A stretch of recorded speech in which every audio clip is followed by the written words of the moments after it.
Police officers. What's the most corrupt officer you have ever seen? I was 5 years into the job when it happened. Still had some faith left back then. Still believed that if someone wore the badge, they earned it. That if they messed up, the system would hold them accountable. That was the year I started to lose all of that. It was a Sunday morning. I was on patrol when dispatch put out a call for a home invasion in progress. Middle of a quiet residential neighborhood. Caller reported someone had broken in through the back door and that the homeowner was fighting the suspect, screaming in the background, something heavy breaking. It sounded bad. I wasn't the first on scene. That was McConnell. He was already parked out front when I pulled up. He was out of the cruiser, weapon drawn, walking up the driveway fast. No lights, no siren, just adrenaline. I saw him move along the side of the house, didn't wait for backup, didn't announce himself. I heard yelling inside, then gunshots. 7 in a row. When I ran up, McConnell was standing just inside the kitchen, still holding his weapon out in front of him, breathing hard. There was blood on the floor. A man in his 30s was lying face up, bullet holes in his chest and side. He was barefoot. No weapon anywhere near him. A woman was screaming from the hallway. "That's my husband! That's my husband!" Over and over. The suspect? Gone. Window busted out the back. The real intruder had fled. The man McConnell shot was the homeowner. He had been trying to protect his wife and 2 kids. He was holding the suspect down when McConnell came through the back door and without warning, opened fire. No commands, no identification, just shots. We got the woman calmed down enough to talk. Her story lined up with everything. The call, the noise, the suspect breaking in. Her husband had grabbed a baseball bat and tackled the guy in the hallway. She called 911 while he held him down. He had just started yelling for help when McConnell entered. McConnell told investigators that the man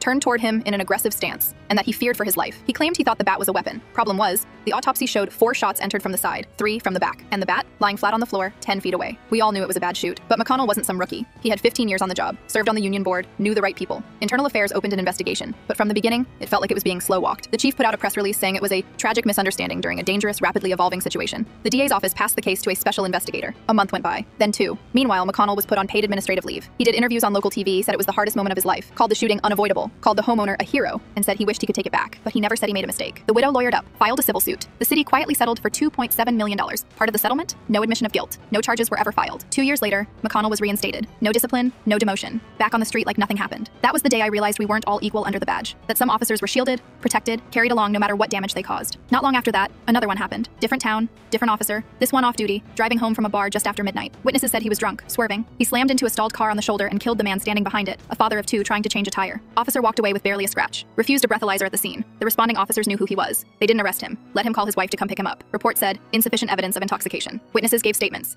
A traffic cam caught the crash. But nothing happened. No charges. The man who died was buried in silence while the officer kept his job, kept his pension, kept his license. There were whispers, sure. People on the inside called it what it was. Corruption. A system built to protect its own. But publicly, nothing. Blue Wall stayed standing. That was when I stopped going to the union meetings, stopped backing people just because they wore the same uniform. I still do the job. I still believe in what the job could be. But the blind trust? That's gone. You work this long, you stop being surprised, but you don't forget. I still think about the man on the kitchen floor, about the family who called for help and got a bullet instead. And I think about McConnell, still wearing the badge, like nothing ever happened.